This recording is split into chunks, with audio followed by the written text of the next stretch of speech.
Collector एवं जिला magistrate Ravindra Kumar Chaudhary द्वारा जन सामान्य के स्वास्थ्य हित एवं लोक शांति तथा कानून व्यवस्था बनाए रखने के उद्देश्य से कारागार अधिनियम 1894 की धारा 3 सह पठित दंड प्रक्रिया संहिता 1973 की धारा 417 के अंतर्गत राज्य शासन से स्वीकृत की प्रत्याशा में विभिन्न परिसर को आगामी आदेश तक अस्थायी कारागार घोषित किया गया। जारी आदेशानुसार अनुभाग गोपदबनाश अंतर्गत छत्रसाल स्टेडियम सीधी चुरहट रामपुर नैकिंग अंतर्गत बालक छात्रावास परिसर रामपुर नैकिंग स्टेडियम परिसर रामपुर नैकिंग अनुसूचित जाति जनजाति छात्रावास परिसर सर्रा चुरहट एवं स्टेडियम परिसर चुरहट मझौली अंतर्गत औद्योगिक प्रशिक्षण संस्था मझौली सिहावल अंतर्गत शासकीय उच्चतर माध्यमिक विद्यालय अमिलिया राजस्व निरीक्षक कार्यालय बहरी एवं कुसमी अंतर्गत शासकीय उत्कृष्ट उच्चतर माध्यमिक विद्यालय कुसमी को आगामी आदेश तक अस्थायी कारागार घोषित किया गया है। कलेक्टर श्री चौधरी ने बताया कि लोक स्वास्थ्य एवं परिवार कल्याण विभाग मध्य प्रदेश शासन के निर्देशों एवं कारागार अधिनियम 1894 की धारा 7 के अनुपालन में कोरोना महामारी से निदान हेतु मास्क सोशल डिस्टेंसिंग का सख्त पालन करना आवश्यक है। क्षेत्र में भ्रमण के दौरान प्रायः देखने में आया है कि कुछ लोगों द्वारा कोरोना महामारी से बचाव हेतु जारी दिशा निर्देशों का पालन बारंबार तामील करने पर भी नहीं किया जा रहा है। ऐसी स्थिति में उल्लंघन करने वाले व्यक्तियों पर धारा 188 भारतीय दंड विधान तथा 1973 की धारा 107, 116 एवं 151 के तहत कार्यवाही किया जाना आवश्यक है। कलेक्टर श्री चौधरी ने निर्देश जारी किए हैं कि कोविड-19 संक्रमण से बचाव के लिए जारी निर्देशों की अवहेलना करने वाले को अभिरक्षा में लेकर अस्थायी जेल पहुंचाने की कार्यवाही की जाएगी। सीधी जिले में जिला प्रशासन लगातार जागरूक अभियान चलाकर मास्क वितरित करके लोगों को समझाइश देकर कोरोना की गाइडलाइन का पालन करने की बार-बार अपील कर रहा है। इतना ही नहीं, जिले के कलेक्टर और पुलिस अधीक्षक ने सीधी शहर के मोहल्ले गली में घूम कर लोगों से मास्क लगाकर सोशल डिस्टेंसिंग का पालन करने की अपील की है। बावजूद इसके सीधी शहर के लोग और छोटे दुकानदार हैं कि मानने को तैयार नहीं है।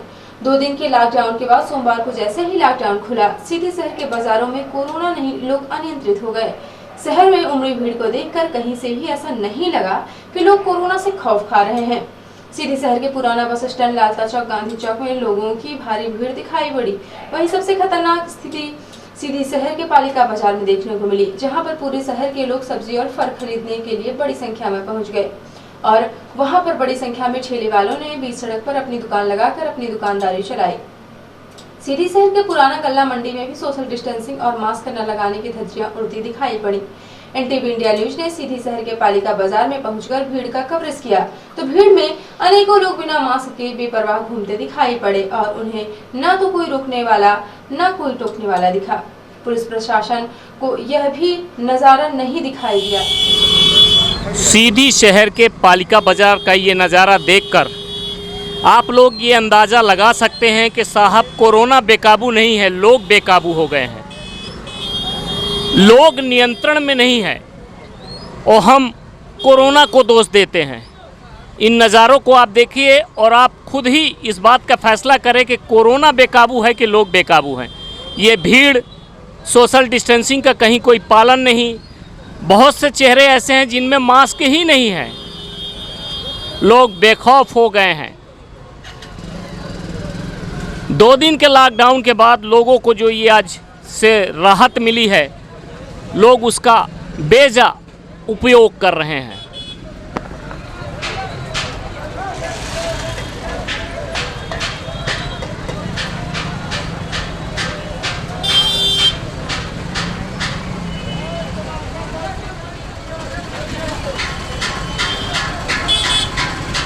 जिले का प्रशासन, क्राइसिस मैनेजमेंट अगर इन दृश्यों को देख रहा है, अगर वो उचित निर्णय नहीं लेता तो यदि आने वाले समय में सीधी में भी महानगरों की तरह विस्फोट हो जाए कोरोना का, तो कोई अचरज की बात नहीं होगी। सीधी शहर में सोशल डिस्टेंसिंग और मास्क न लगाने के नियम का उल्लंघन करने वाले लोग बेकाबू हो रहे हैं। हालांकि जिला प्रशासन नियम तो बहुत से बना रहा है, लोगों को जागरूक भी कर रहा है, लेकिन लोग हैं कि मानने को तैयार नहीं हैं। ऐसे में अब जिला प्रशासन और पुलिस प्रशासन को चाहिए कि वह सख्त कदम उठाए, जिससे कि सीधी शहर की स्थिति बिगड़ने से बच जाए और लोग नियमों का पालन करते हुए सुरक्षित अपने घरों में पहुंच जाएं।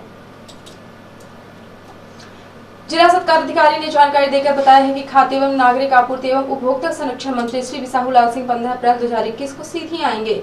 जारी कार्यक्रम अनुसार दिनांक 15/4/2021 को दोपहर 12 बजे सीधी आगमन एवं विश्राम गृह में अधिकारियों एवं स्थानीय जनप्रतिनिधियों से मुलाकात करेंगे।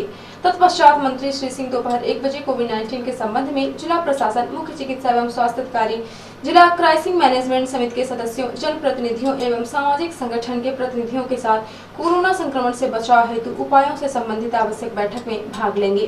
मंत्री श्री सिंह सायं 4 बजे सीधी से अनूपपुर के लिए प्रस्थान करेंगे। अब खबर उत्तराखंड के नैनीताल से, जहां से हमारी रिपोर्टर हिमानी रौतेला ने बताया कि कोरोना का खतरा भी टला नहीं है। नैनीताल में लगातार कोरोना संक्रमण बढ़ता जा रहा है, जिसको लेकर जिला प्रशासन व स्वास्थ्य विभाग सतर्क हो गया है।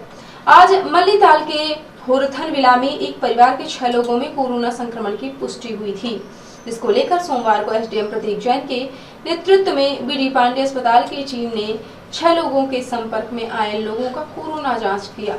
एसडीएम प्रतीक जैन ने बताया कि होरथनविला को माइक्रो कंटेनमेंट जोन घोषित कर दिया गया है। साथ ही लोगों से अपील की गई है कि मास्क व सैनिटाइजर का उपयोग अवश्य करें, जिससे बढ़ते कोरोना संक्रमण के खतरे को रोका जा सके। नैनीताल के प्रसिद्ध मनु महारानी होटल से निकाले गए 33 कर्मचारियों को क्रमिक अनशन के 43 दिन हो चुके हैं, जिसके बावजूद होटल प्रबंधन व प्रशासन द्वारा कोई सुध नहीं ली गई। अब कर्मचारियों का आंदोलन तेजी से बढ़ता जा रहा है। भारतीय मजदूर संघ व होटल कर्मचारी संघ के बैनर तले होटल मनु महारानी से निकाले गए सभी कर्मचारियों ने मल्लीताल घोड़ा स्टैंड पर एकत्रित हुए और वहां से कर्मचारियों, उनके परिजनों ने आक्रोश रैली निकाली। रैली में तमाम संगठनों के साथ ही भाजपा और आप कार्यकर्ता भी रैली में शामिल हुए। रैली के दौरान सभी ने होटल प्रबंधन के खिलाफ जमकर नारेबाजी की। गुप्ता मुर्दाबाद, मुर्दाबाद, मुर्दाबाद, गुप्ता मुर्दाबाद, मुर्दाबाद, मुर्दाबाद। खादी कर्मचारी को वापस लो, खादी कर्मचारी को वापस लो, खादी कर्मचारी को वापस लो।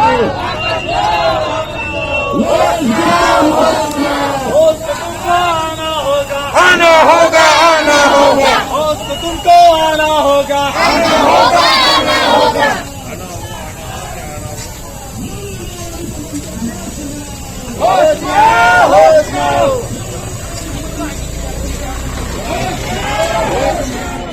सभी कर्मचारी कलेक्ट्रेट ऑफिस में पहुंचे, जहां लोगों को संबोधित करते हुए जनप्रतिनिधियों, होटल कर्मियों ने कहा कि यदि 17 अप्रैल तक कर्मियों को दोबारा नौकरी पर नहीं रखा गया तो 18 अप्रैल से सभी कर्मचारी होटल के गेट के बाहर धरना प्रदर्शन करेंगे।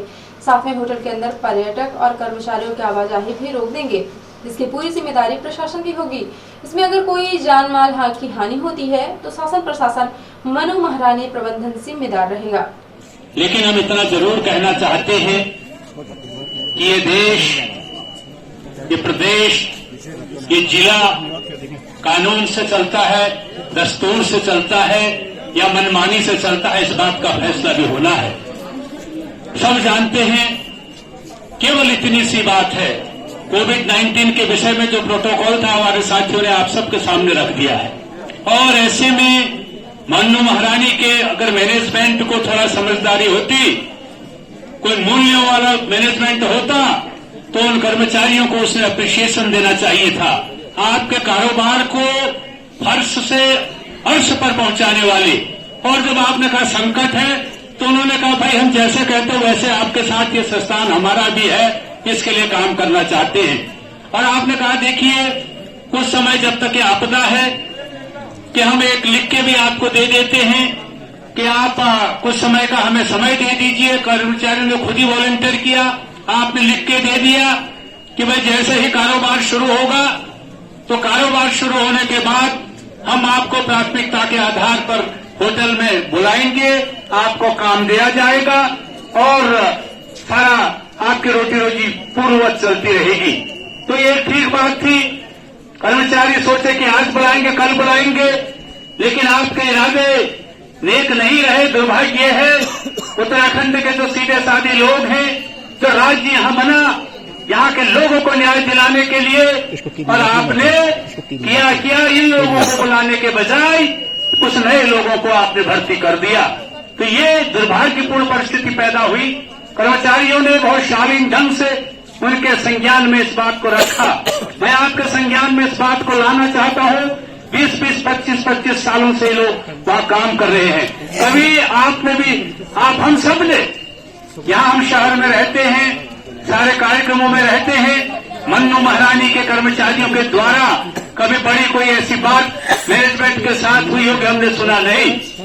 लेकिन इतने दिन हो गए, क्या प्रशासन किस लिए बैठता है? मैं ये कहना चाहता हूं, प्रशासन इसलिए होता है, एक लोकतांत्रिक व्यवस्था के अंदर अगर कहीं कानून के खिलाफ काम हो रहा है, कहीं जो हमारे अल्प वेतन भोगी लोग हैं उनकी रोटी रोजी से खिलवाड़ हो रहा है, तो ये तो हमारे संविधान में भी कहा है, उनको न्याय दिलाने का काम प्रशासन का है।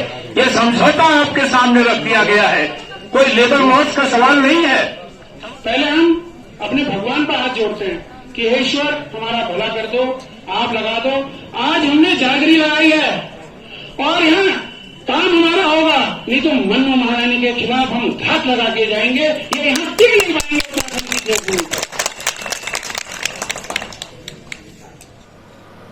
अपनी बात रखने के बाद भारतीय मजदूर संघ व होटल कर्मचारी संघ ने अपनी मांगों का ज्ञापन एसडीएम प्रतीक जैन को सौंपा।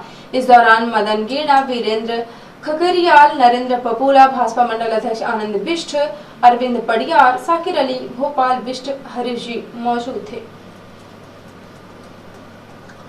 पूरे प्रदेश के साथ साथ जिले में बढ़ रहे कोरोना के मामले को दृष्टिगत कलेक्टर रविंद्र कुमार चौधरी द्वारा समस्त उपखंड अधिकारियों, मुख्य कार्यपालन अधिकारी, जनपद पंचायत एवं मुख्य नगर पालिका अधिकारियों को निर्देशित किया गया है कि जिले में कड़ाई कर मास्क का उपयोग अनिवार्य किया जाए। कलेक्टर श्री चौधरी ने मास्क नहीं तो प्रवेश नहीं तथा मास्क नहीं तो सामान नहीं अभियान का कड़ाई से पालन करने के निर्देश दिए हैं। उन्होंने कहा है कि प्रत्येक शासकीय कार्यालय में मास्क के बिना प्रवेश नहीं दिया जाए। इसी प्रकार निजी प्रतिष्ठानों एवं दुकानों में भी मास्क का उपयोग अनिवार्य होगा। दुकान संचालकों द्वारा निर्देशों का पालन नहीं करने पर उनके प्रतिष्ठानों को सील करने की कार्यवाही की जाए तथा जुर्मानों से दंडित किया जाए। इसके साथ ही उन्होंने सैनिटाइजर तथा 2 गज की दूरी की निर्देशों का पालन सुनिश्चित करने के निर्देश दिए हैं। कलेक्टर श्री चौधरी ने 45 वर्ष से अधिक उम्र के सभी व्यक्तियों का टीकाकरण करने के निर्देश दिए हैं। इस अभियान को सतत रूप से जारी रख कोरोना संक्रमण से बचाव संभव है। कलेक्टर श्री चौधरी ने शासन द्वारा दिए गए वैक्सीन के लक्ष्य की प्राप्ति कर अधिक से अधिक व्यक्तियों का टीकाकरण किया जाए।